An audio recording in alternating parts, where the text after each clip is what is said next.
Primero a los Corintios capítulo 7, para leer los versos desde el 29 hasta el 31. Mientras buscan su texto, quisiera agradecer a la iglesia en general y a los pastores en particular la oportunidad de compartir la palabra de Dios, lo cual es siempre un privilegio y una gran oportunidad para mí. Dicho esto, les invito a que leamos juntos Primera a los Corintios capítulo 7, los versículos desde el 29 hasta el 31. Dice así esta porción de la Biblia: Pero esto digo, hermanos, que el tiempo es corto.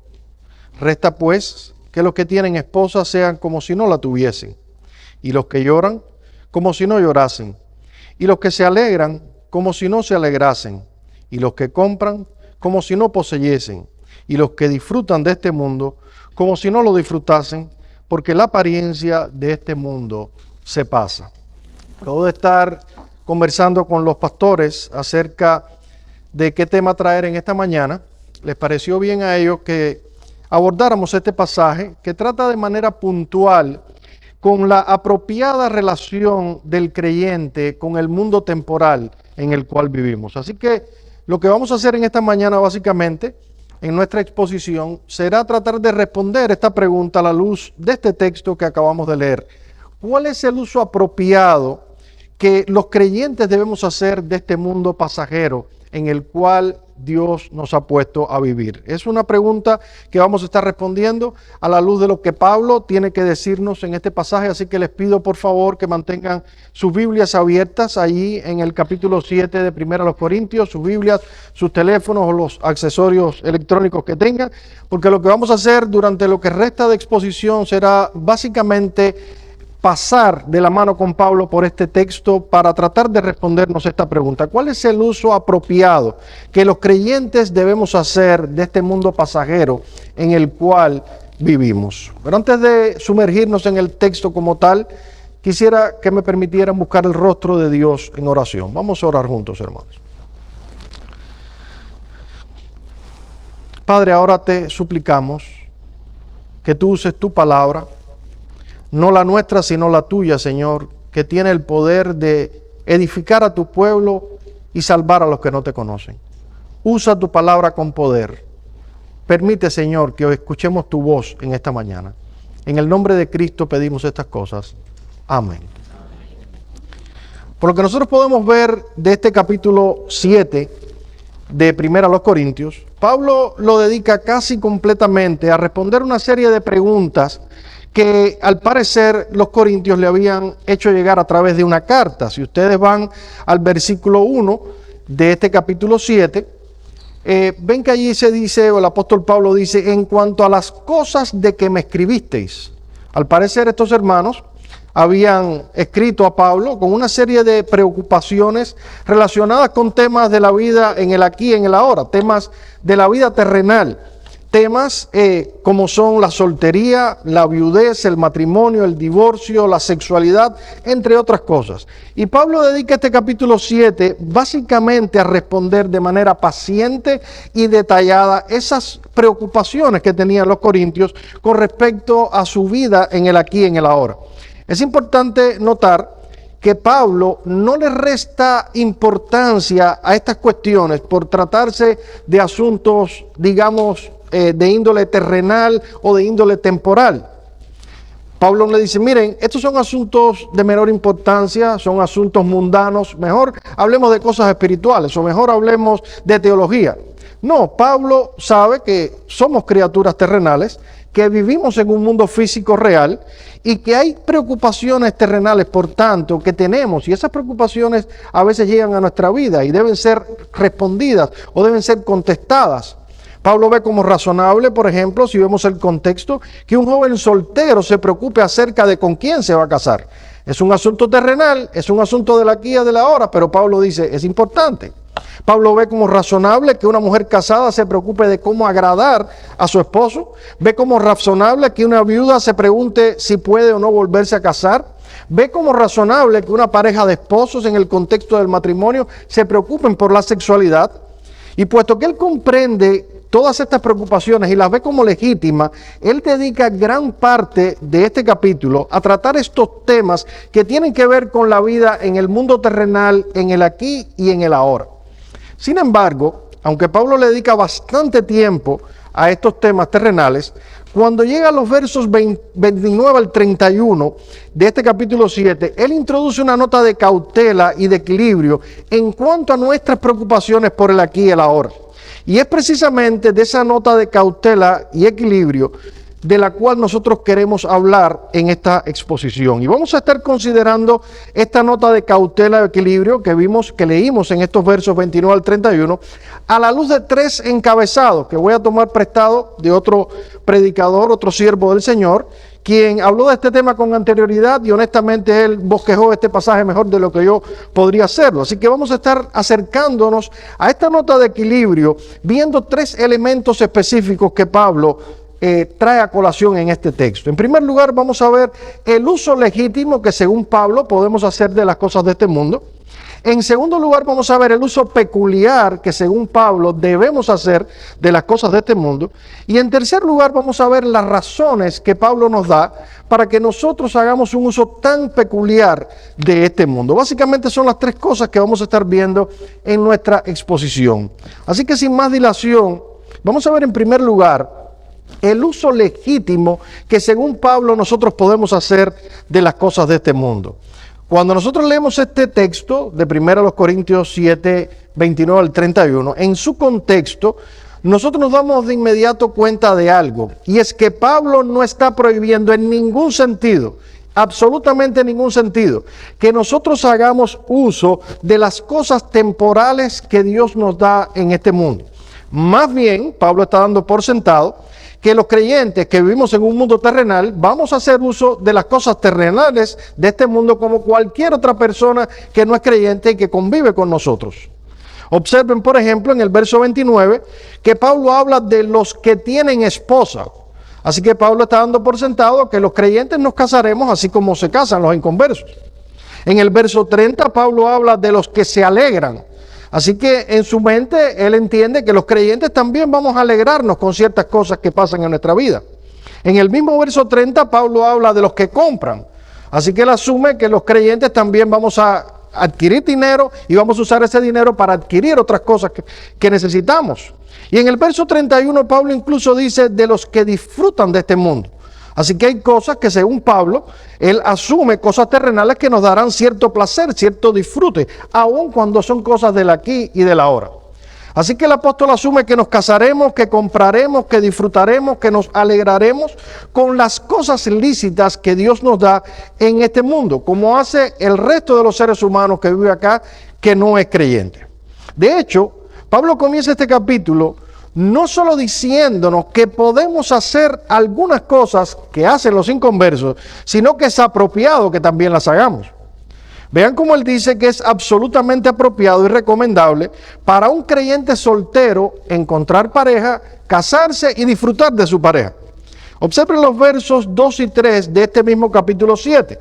Dice allí Pablo, pero a causa de las fornicaciones, cada uno tenga su propia pareja o su propia mujer, y cada una tenga su propio marido, el marido cumpla el deber conyugal con la mujer, y asimismo la mujer con el marido.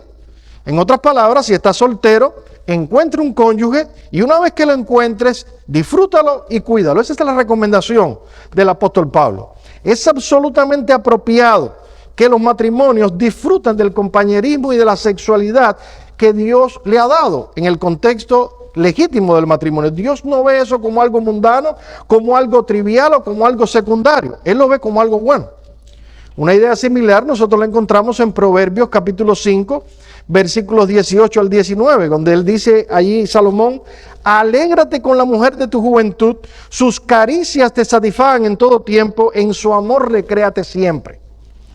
Hermanos, nuestro Dios en su bondad desea que disfrutemos de las cosas legítimas que Él nos ha regalado en nuestro paso por este mundo terrenal. Y Pablo para nada está hablando en contra de ese disfrute legítimo que nosotros podemos tener en este mundo terrenal.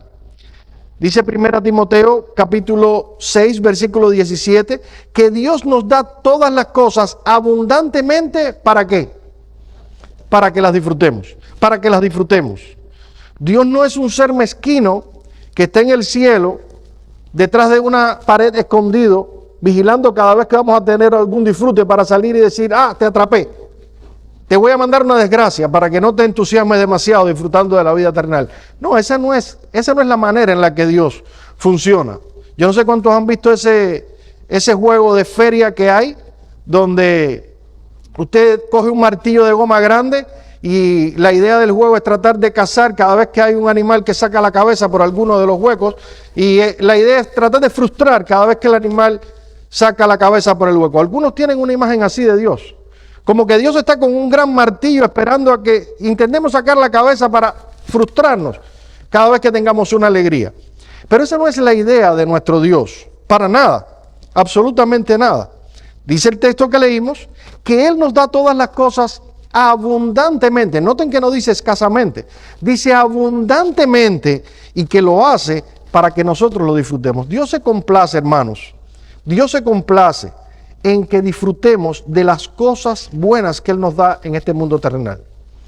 Tu salud robusta, Dios te la da para que la disfrutes. Te da una esposa o un esposo valioso para que lo disfrutes. Te da simplemente bienes materiales de este mundo para que los disfrutes.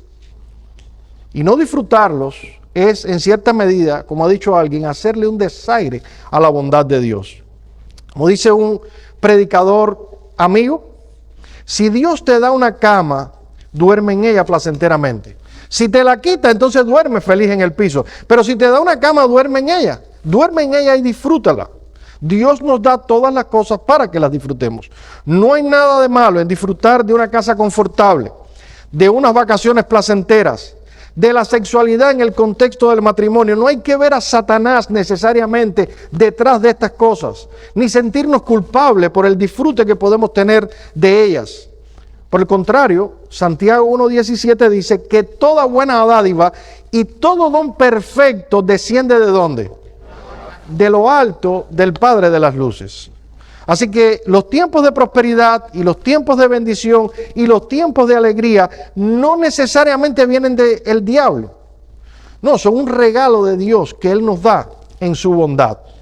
Obviamente, y este es el equilibrio, no podemos negar que hay grandes peligros en una vida demasiado próspera, en una vida demasiado placentera. Si no fuese así, Pablo no habría escrito este texto. Pero eso no quiere decir, hermanos, que todo lo que viene a nuestra vida terrenal como placentero y disfrutable es satánico o es mundano. Hay muchos ejemplos en la Biblia de hombres piadosos a los cuales, a pesar de su piedad, Dios les dio muchas riquezas y muchas satisfacciones. Y podemos mencionar muchos ejemplos, pero solo por mencionar uno, podemos poner el caso de Job. Siempre que pensamos en Job, pensamos en todas las desgracias que le sobrevinieron y en todo lo que Job perdió. Pero en realidad, lo que Dios le dio a Job fue mucho más que lo que él perdió, antes y después de todas sus desgracias. A tal punto que dice la Biblia que Job llegó a ser uno de los hombres más ricos de toda su época. Y cuando Job perdió todo lo que tenía, él no dijo, wow, qué desgracia, que Dios me quitó lo que yo con tanto esfuerzo y con tanto trabajo he logrado. Eso no fue lo que Job dijo.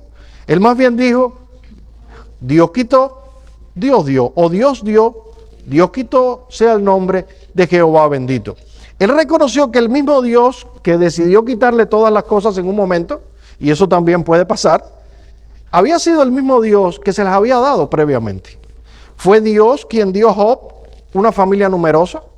Fue Dios quien dio a Job cientos de camellos, vacas y ovejas. Fue Dios quien dio a Job oro, plata, riquezas, grandes cosechas. Y es Dios, hermanos, quien nos da todas las cosas para que las disfrutemos.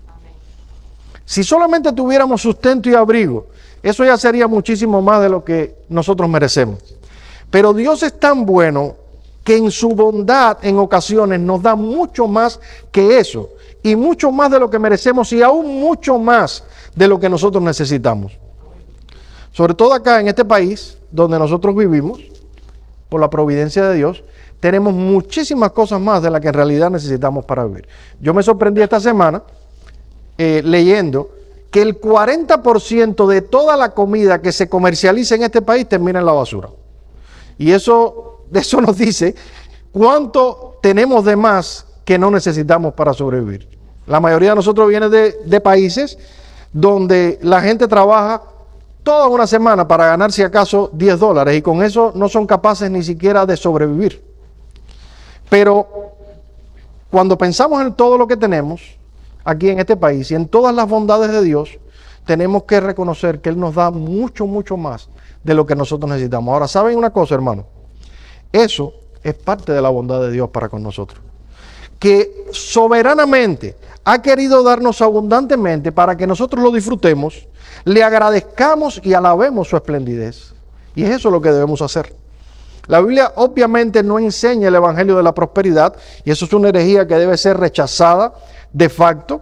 Esa doctrina que plantea que Dios, los hijos de Dios siempre tienen que estar en victoria y tener salud y tener riqueza. La Biblia no enseña eso por ningún lugar. Pero tampoco la Biblia enseña el ascetismo. Esa doctrina que plantea que podemos ser moralmente mejores si renunciamos a todo placer terrenal. Para nada, la Biblia no enseña eso en ningún lugar. No hay fundamento en las Escrituras para el ascetismo. Por el contrario, la Biblia condena fervientemente el ascetismo. Por solo mencionar un texto, dice Eclesiastés capítulo 2, versículo 24, Salomón hablando, dice: no hay cosa mejor para el hombre, sino que coma y beba, y que su alma vea el bien de su trabajo. Dice Salomón: también tengo yo, y he visto esto, que esto viene de la mano de Dios. Hermanos, que el hombre coma, beba y disfrute del fruto de su trabajo, eso también es un regalo que viene de la mano de Dios. Ese auto cómodo que tú te pudiste comprar, ese negocio próspero que tú has desarrollado, esa salud robusta que tú mantienes, esa familia feliz que Dios te ha dado, eso es un regalo que viene de la mano de Dios. Miren estas cosas en la bondad de Dios, que no te ha pagado conforme a tus pecados y que ha querido darte mucho más de lo que tú mereces. Mira a Dios en esas cosas, agradécele, alábale y glorifícale a Él por eso. Ahora bien, Pablo no se limita en el texto a hablarnos acerca del uso lícito o legítimo que podemos hacer de las cosas de este mundo, sino que también él nos habla, da un paso más adelante, y nos habla en segundo lugar del uso peculiar que como creyentes debemos hacer de las cosas de este mundo. Ya dejamos establecido, o deja establecido el apóstol Pablo, que es legítimo que usemos las cosas de este mundo y que hagamos un uso apropiado de ellas. Pero también hay un uso particular o peculiar que como creyentes estamos llamados a hacer de las cosas de este mundo. Quiero que volvamos a leer el pasaje ahora con esta otra óptica.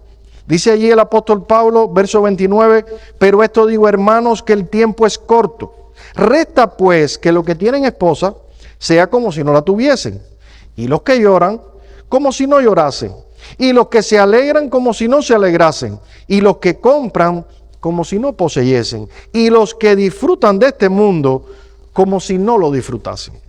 El verso 31 resume en pocas palabras la idea que Pablo quiere transmitirnos de manera global.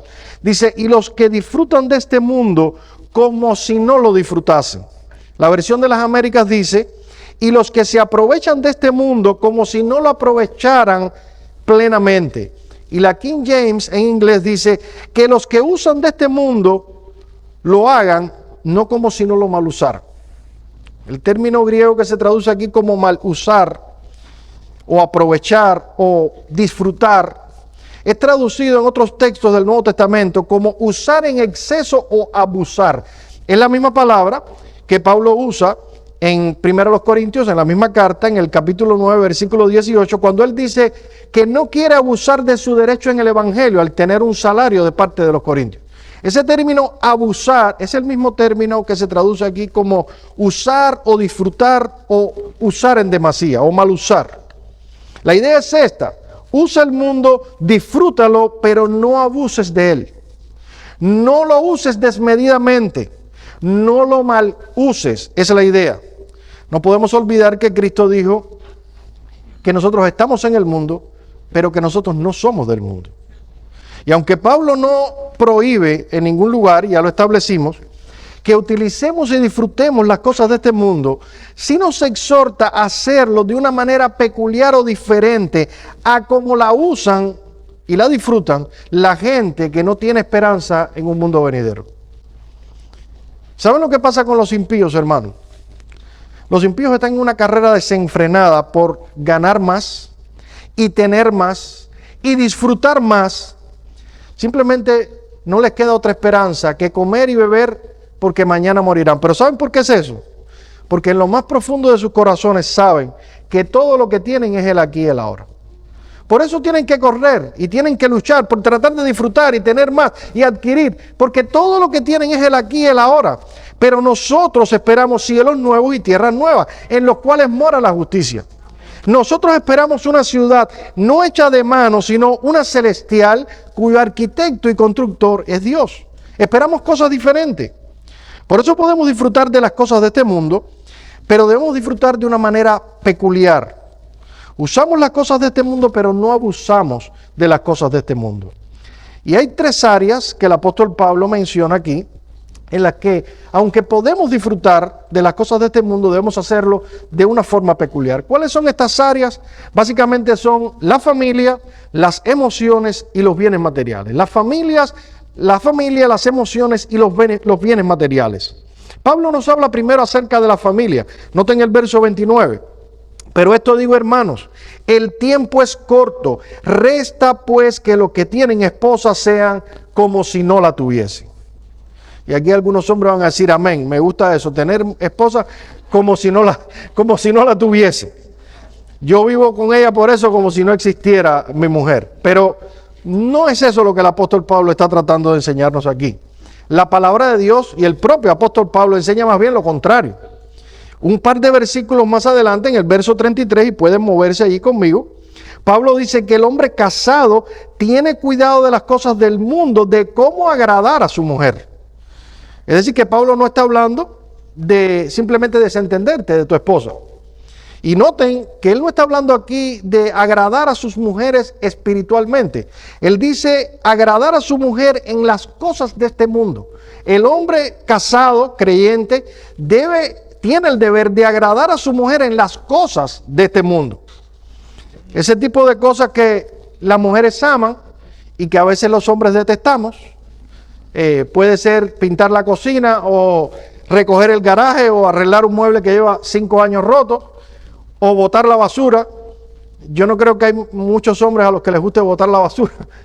De hecho, yo me pregunto a veces en mi casa, ¿cómo producimos tanta basura? Porque es imposible que yo acabe de botar una bolsa de basura y hay otra esperando para botar. Pero ese tipo de cosas que pueden parecer triviales, pero para las mujeres son importantes y para los hombres no tanto. Pablo dice, un hombre casado está al tanto de cuidar esas cosas que para una mujer es importante.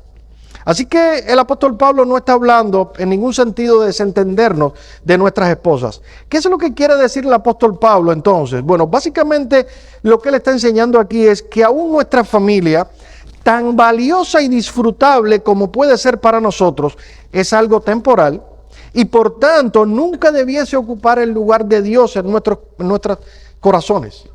Es básicamente lo que él está enseñando.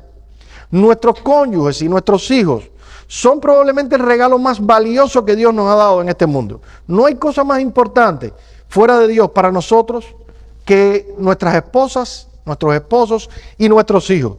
Pero aún así, ellos nunca deberían competir con Dios en nuestros corazones, ni ser un obstáculo para nuestra relación con Dios. El propio Cristo dijo que si alguno no ama a padre o a madre, a hijo o a hija más que a mí, él dijo, no es digno de mí. Y no es que no amemos a nuestros padres o a nuestros hijos, es que no le amemos con un amor superior al que debemos darle a nuestro Dios. Ahora, obviamente, si tú le preguntas a un hombre cristiano, ¿tú amas a Dios o amas a tus hijos o a tu esposa más que a Dios? La respuesta va a ser, no, por supuesto que no, yo amo más a Dios. Pero hermanos, si somos honestos y miramos nuestras agendas y nuestros horarios y nuestras prioridades Y solamente tenemos tiempo para trabajar y trabajar y trabajar. Y para hacer dinero, para darle a nuestras esposas la casa que quieren y a nuestros hijos la ropa que quieren. Y darle una cuenta bancaria que pueda asegurar la vida que ellos quieren tener. Y solamente tenemos cabeza y mente y tiempo para trabajar. Realmente debiéramos preguntarnos si Dios es lo primero para nosotros. Y otra vez, aclaro, no hay nada de malo en querer darle una vida holgada y cómoda a nuestra familia. Pero cuando eso nos convierte solamente en una máquina de producir dinero, sin tener tiempo ni espacio en nuestra mente para Dios, nosotros terminamos disfrutando del mundo tal y como lo hacen los impíos. ¿Qué es lo que caracteriza al impío? Oigan lo que dice el Salmo 104. No 110, sino 104. El malo no busca a Dios. No hay Dios en ninguno de sus pensamientos. Eso es lo que caracteriza al impío. Si proporcionarle una vida holgada a nuestra familia no nos permite espacio en nuestra agenda para Dios, o en nuestra mente para Dios, o tiempo para Dios, entonces, hermanos, estamos actuando como actúan los impíos. Como creyentes, nosotros no debemos olvidar que aun cuando vivimos aquí en el sur de la Florida, donde ahora cada día los costos de vida suben así vertiginosamente, cada día es peor, pero aún así Cristo sigue diciendo en Mateo 6:33 que debemos buscar primeramente el reino de Dios y su justicia, y que todas las demás cosas luego nos serán añadidas. Ahora, hay otra área que el apóstol Pablo menciona, no solo la familia, él también menciona el área de las emociones, el área de las emociones. Noten el verso 30, dice, y los que lloran como si no llorasen, y los que se alegran como si no se alegrasen. Aún nuestras emociones deben ser gobernadas por este principio general de la temporalidad de este mundo en el que vivimos. A lo largo de nuestra vida, nosotros vamos a tener diferentes circunstancias, unas felices y otras lamentables. No importa en qué país usted viva, no importa el estatus social que usted tenga, va a haber momentos de tristeza y de oscuridad en su vida. En el mundo, Cristo dijo, tendréis aflicción. Así que tarde o temprano vas a tener motivos para llorar. Aunque también Dios en su misericordia y en su gracia puede darle motivos para estar triste, para estar alegre y para estar contento. Así que habrá tiempos de bienestar y habrá tiempos de desgracia. En el mundo vamos a tener diversas circunstancias y como consecuencia vamos a experimentar diversas emociones. ¿Qué es lo que está diciendo Pablo aquí? Está diciendo básicamente es que nuestras convicciones cristianas deben moderar esas emociones, sean positivas o sean negativas. Al recordar la temporalidad de la vida, nosotros ni lloraremos demasiado ni nos alegraremos demasiado. Nuestro cristianismo debe darle color a nuestras emociones. Hay algo que te da deleite y disfrute, disfrútalo, gózate en ello. Dale gracias a Dios por lo que te ha dado, pero recuerda que lo que hoy te da tanta alegría no va a durar para siempre. Incluso, te puedo decir más, es muy probable que lo que más alegría te da hoy sea precisamente lo que más tristeza te va a dar mañana. Exactamente. De esta parte de la eternidad, como dice Eclesiastés 3:4, hay tiempo para reír, pero también hay tiempo para llorar. Hay tiempo para todo. Así que deleítate en eso que Dios te da con tanta alegría hoy, pero que eso no nuble tu entendimiento. No olvides que el único objeto eterno y perpetuo de alegría y de gozo es Dios. ¿Y por qué? Porque solo Dios no cambia, solo Dios es inmutable. Todo lo demás cambia. Tu salud puede cambiar, tu economía puede cambiar, el país puede cambiar. Y las emociones que van mezcladas a todas estas cosas, obviamente también van a cambiar. Solo Dios es la fuente inagotable de todo gozo y alegría por los siglos de los siglos. Solamente Él. Ahora, si lejos de ser visitado por tiempos de bonanza y alegría, a tu vida llegan tiempos de sufrimiento y de tristeza, la Biblia no dice, no, pues tú no debes llorar porque tú eres cristiano y los cristianos no deben estar tristes. No, en ningún sentido. Dios sabe que hay cosas que ameritan nuestra tristeza. Perder a un ser querido, tener una enfermedad incurable, que te vaya mal en los negocios, perder tu trabajo, incluso caer en un pecado escandaloso. Todas estas cosas pueden entristecer tu alma y vale la pena llorar por ellas. Y Dios sabe que vamos a llorar por ellas. Pero aún en ese contexto de la tristeza debe haber un límite si somos creyentes. La única tristeza que es ilimitada es la de los que van al infierno, porque ahí sí no hay motivos nunca más para estar alegre. Sin embargo, cuando los cristianos sufren, pueden recordar que estas tribulaciones presentes tienen un solo objetivo, y es ¿cuál? Hacernos desear las glorias venideras que en nosotros han de manifestarse. Por eso, aunque lloramos y nos entristecemos, no lo hacemos como aquellos que no tienen esperanza. En resumen, hermanos, nuestra cosmovisión cristiana debe moderar nuestras emociones, sean positivas o sean negativas. Hay una tercera área que el apóstol menciona, y es el área de los bienes materiales. Dice el verso 30, y los que compran sean como si no poseyesen. Y los que compran sean como si no poseyesen. Y vuelvo a insistir, hermanos, como ya dijimos, Pablo no está promoviendo aquí un estilo de vida ascético, en ningún sentido. Él más bien está presuponiendo que vamos a comprar, que vamos a gastar nuestro dinero, que vamos a tener bienes de este mundo. Y por supuesto que los vamos a disfrutar también. La perspectiva bíblica no es la de alcanzar eso que los filósofos griegos llamaban la ataraxia. ¿Qué cosa era la ataraxia? Era un estado de imperturbabilidad donde no deseamos nada ni queremos nada, cero deseo.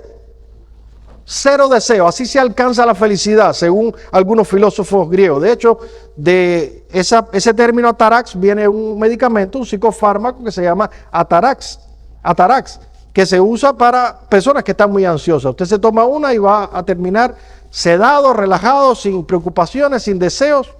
Pero eso no es lo que el apóstol Pablo está promoviendo aquí. No es lo que está promoviendo aquí.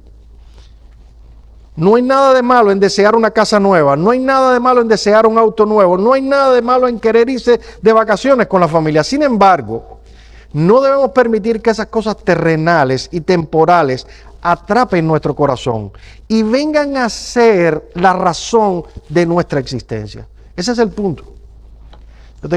Tenemos un par de vecinos que tienen dos autos muy lujosos y muy caros, y para nosotros es obvio que ellos viven enamorados de esos autos, porque como unas 3 veces por semana, llueva, truene o relampaguee, haya nieve o el sol esté afuera, ellos le dan un car wash a sus autos a mano, pero ellos disfrutan eso.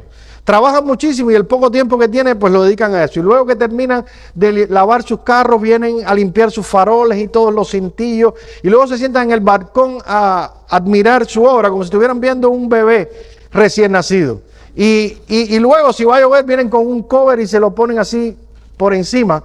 De hecho ayer mismo mientras estaba mirando esto me asomé y ahí está el auto, va a llover, tiene el cover puesto para que no se les vaya a dañar su obra maestra. Y cada vez que pienso en estas personas, me da tanta pena pensar que hay gente que piensa, que cree, que no hay cosas más trascendentes e importantes en este mundo que cuidar de un pedazo de lata con 4 gomas y un motor. Es increíble que haya personas así. Pero somos tan necios, hermanos, que como dice Romanos 1:25, hemos terminado honrando y dando culto al creado, a la criatura o a lo creado en vez de al creador que es bendito por los siglos de los siglos. Estamos tan distraídos y entretenidos disfrutando de las grandes casas, los autos de lujo, las ropas de marca, los últimos modelos de iPhone, que no estamos viendo la fuente de toda bendición y de toda riqueza, que es Dios, es el creador, el cual es bendito por los siglos de los siglos. Precisamente por eso Pablo nos recuerda en el verso 31 que los que tenemos bienes de este mundo y somos creyentes, debiéramos ser como los que no tienen nada. Disfruta todo lo que Dios te ha dado, pero no pierdas la perspectiva. No permitas que esas cosas atrapen tu corazón.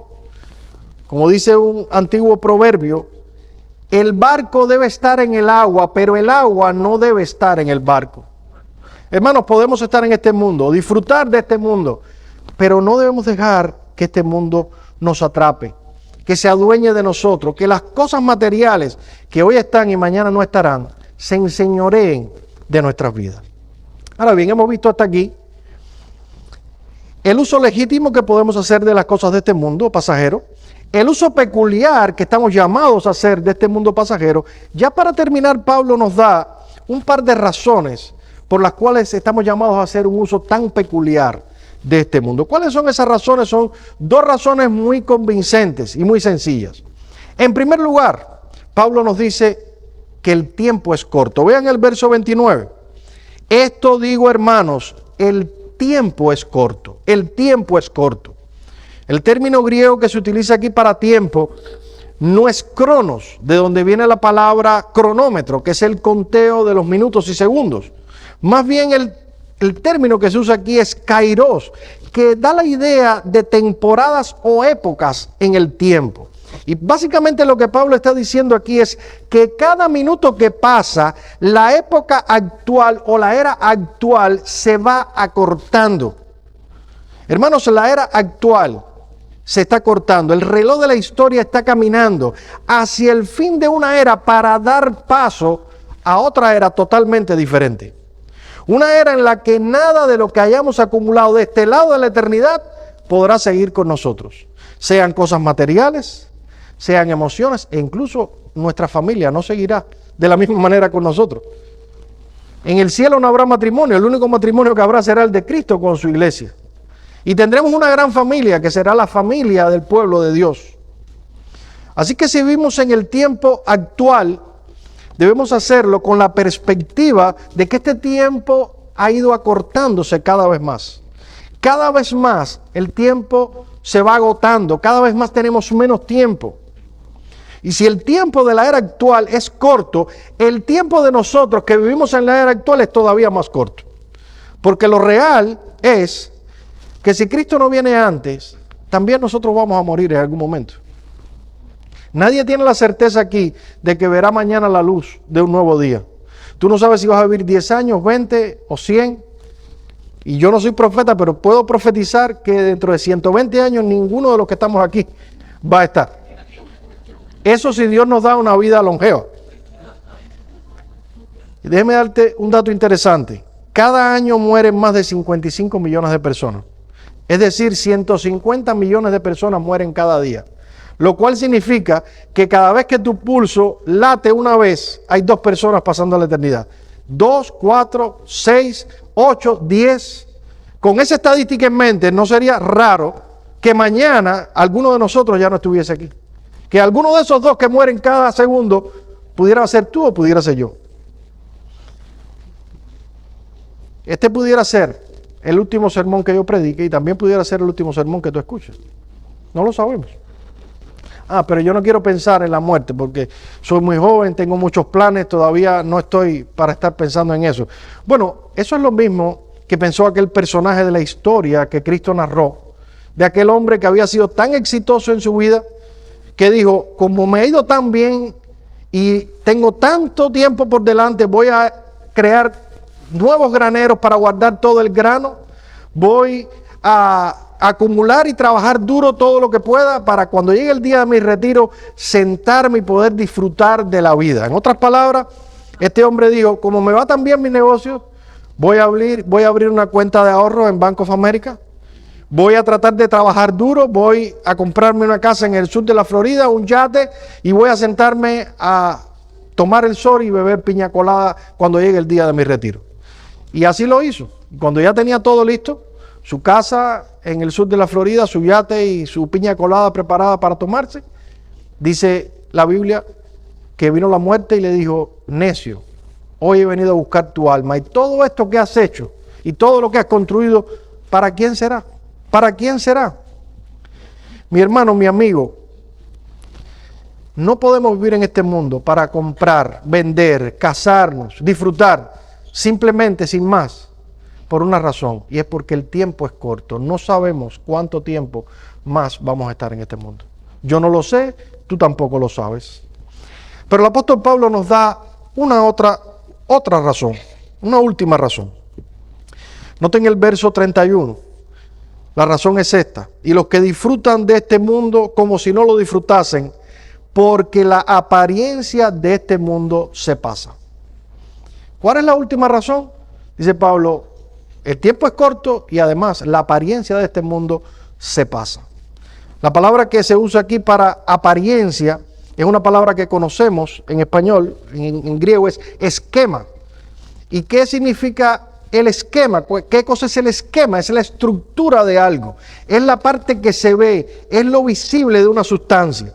Es la fachada, lo que a simple vista puede observarse. Y eso que observamos, la parte visible del mundo, lo que se ve, dice Pablo, eso es pasajero y temporal. Eso se acaba. Eso pasa. ¿Cuántas cosas? Si usted tiene ya algunos años, como yo, no soy tan anciano, pero tengo algunos. Si usted tiene algunos años ya, cuando uno cumple 40 y empieza a descontar, uno empieza a pensar en cuando uno es joven. ¿Y cuántas cosas nos preocupaban de jóvenes que ahora decimos, pero qué tontería, eso, qué relevancia tenía eso? ¿Qué relevancia tenía eso? Hay tantas cosas que dentro de 80 años nadie se acordará. Nadie, y mírenme a los ojos, jóvenes, nadie se acordará dentro de 80 años qué marca de ropa tú usabas, ni qué tipo de auto tú manejabas, ni mucho menos cuántos likes te dieron en Instagram. Eso nadie se va a acordar. No dentro de 80 años, a lo mejor dentro de 24 horas nadie se acuerda. Es triste ver ahora con todo este asunto de las redes sociales cómo las mujeres y algunos hombres también prácticamente no tienen vida, porque lo único que hacen es estar tratando de tirarse una foto para postearlo, para tener más seguidores, y el asunto ha llegado tan lejos que hay personas que incluso hasta pagan por los likes para poder que mucha gente sepa que tienen seguidores y que sepan qué zapatos usan o qué lugar visitaron o en qué restaurante comieron.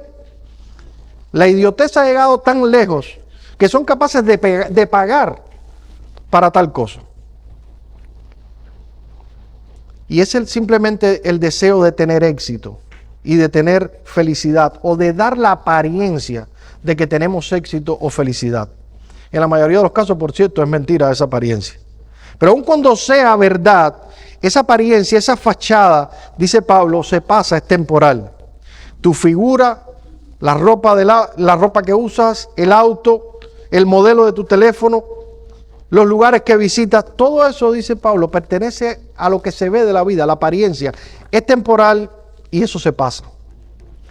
Ahora, temporal y transitorias también no son solo las trivialidades estas que estamos hablando, sino que también hay muchas cosas importantes y grandiosas en este mundo que también son temporales. Todo lo majestuoso y grandioso que ha creado el hombre también es temporal. Los grandes edificios, las grandes ciudades, los grandes comercios, los grandes avances tecnológicos, todo eso es temporal. Todo eso dejará de existir. Hace un tiempo atrás tuve la oportunidad de estar en la ciudad de Los Ángeles, en California. Y como nos sobraba un tiempo, pues, todo el mundo quiere ir a ver el cartel de Hollywood y subir y mirar la ciudad de Los Ángeles desde arriba. Pues vamos a ver todas esas tonterías y subimos a ver. Y realmente es una ciudad majestuosa, probablemente de las más majestuosas que yo he visto. Y mientras estábamos ahí arriba, alguien mencionó Primera de Pedro 3:10, donde dice que el día del Señor vendrá inadvertidamente, y ese día la tierra y las obras que en ella hay se quemarán como por fuego. Viene el día donde todo lo que ahora nos deja con la boca abierta, wow, todo eso va a ser combustible para las llamas, no va a ser otra cosa.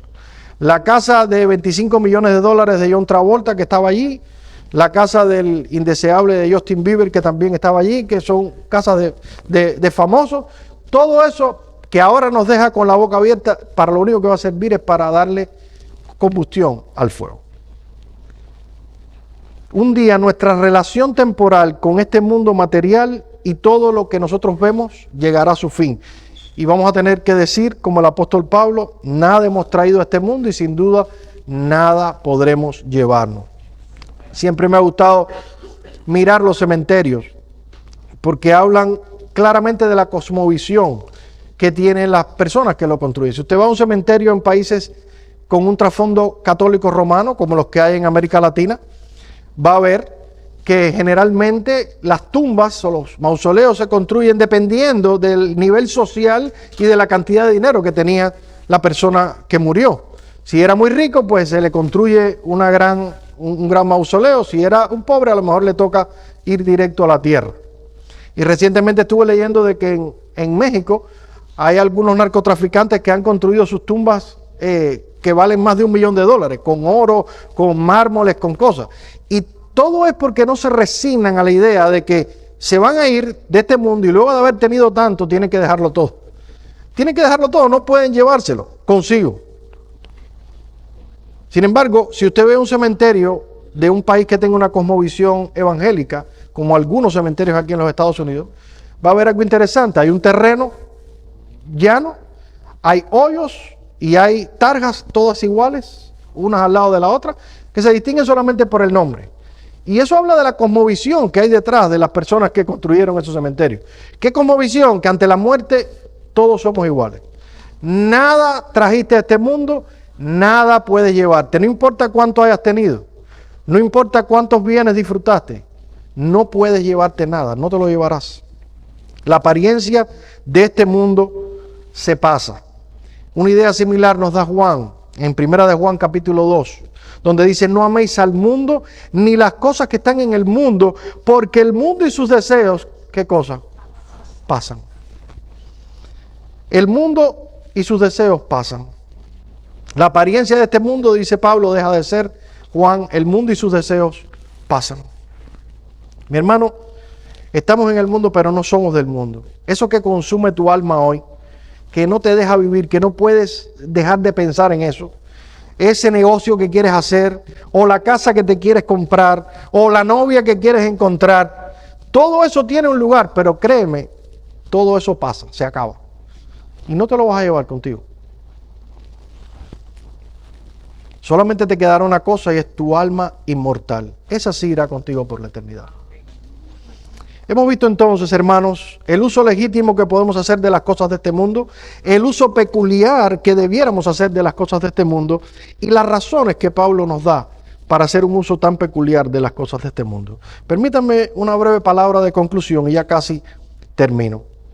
Alguien decía que el ser humano sin Dios es como un niño que vive en una tribu indígena, de esas que no tiene contacto con la civilización.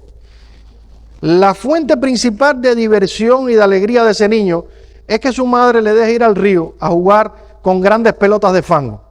Y eso para él es lo máximo, sus grandes pelotas de fango. Para él no existe otra cosa más grandiosa que sus pelotas de fango. Obviamente ese niño no conoce la civilización, así que no sabe lo que es un juguete, no sabe lo que es una bicicleta, no sabe lo que es un videojuego, no tiene idea de lo que es un helado, no tiene idea de nada, no conoce la civilización. Todo lo que para él es grandioso y divertido y esplendoroso es ir al río a jugar con sus grandes pelotas de fango. Para él eso es lo máximo. Pero en realidad no es que no haya algo mejor que él pudiera disfrutar. Lo único es que él no conoce ese algo mejor. Y así es el ser humano sin Dios. Está jugando con sus grandes pelotas de fango, sus grandes casas, sus carros de lujo, sus ropas, sus seguidores de las redes sociales. Esas son sus pelotas de fango, pero no es porque no haya algo más grandioso que eso, sino que no conoce algo mejor. No conoce que hay deleites y placeres de conocer a Dios y de relacionarse con Él que son muy superiores a toda esta tontería que vivimos en este mundo temporal. Y déjenme decirle, hermanos, un secreto. No solo los incrédulos, a veces también los creyentes nos distraemos bastante con nuestras pelotas de fango. A veces también estamos divirtiéndonos como si fuera lo único que tenemos, el aquí y el ahora. No olvidemos, hermanos, que el tiempo es corto y que la apariencia de este mundo se pasa. Tan rápido como no nos imaginemos, pasaremos a la eternidad. Y como dijo Cristo, ¿de qué te servirá si ganares todo el mundo y perdieres tu alma? ¿De qué te servirá? Mi amigo, hay cosas más trascendentes y disfrutables que jugar con las grandes pelotas de fango de este mundo pasajero. Dios abra los ojos de tu entendimiento para que puedas ver esas cosas. Y en cuanto a nosotros los creyentes, Dios nos ayuda, como dice 2 Corintios 4:8, a no poner la vista en las cosas que no se ven, sino en las cosas, o a no poner la vista en las cosas que se ven, sino en las cosas que no se ven, porque las cosas que se ven son temporales, pero las que no se ven son eternas.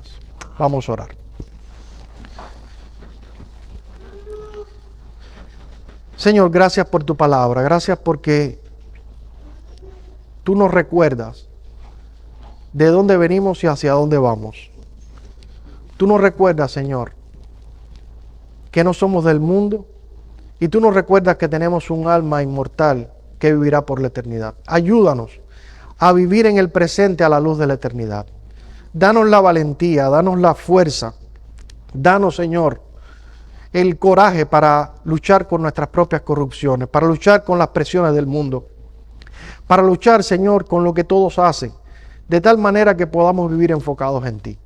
Regálanos esto, Señor. Y si hay algún alma en esta tarde que no te conoce, que no puede ver más allá de este mundo terrenal y de las cosas que hay aquí, Señor, y en el ahora, nosotros te suplicamos que tú abras los ojos de su entendimiento, que tú le hagas ver las riquezas de la gloria de tu Hijo Cristo, saber que no hay nada más grande que conocer a Cristo y relacionarse con Él, saber que hay una eternidad, Señor. Abre sus ojos, toca sus corazones, para que puedan buscarte a ti y echar mano de la vida eterna. En el nombre de Cristo pedimos estas cosas. Amén.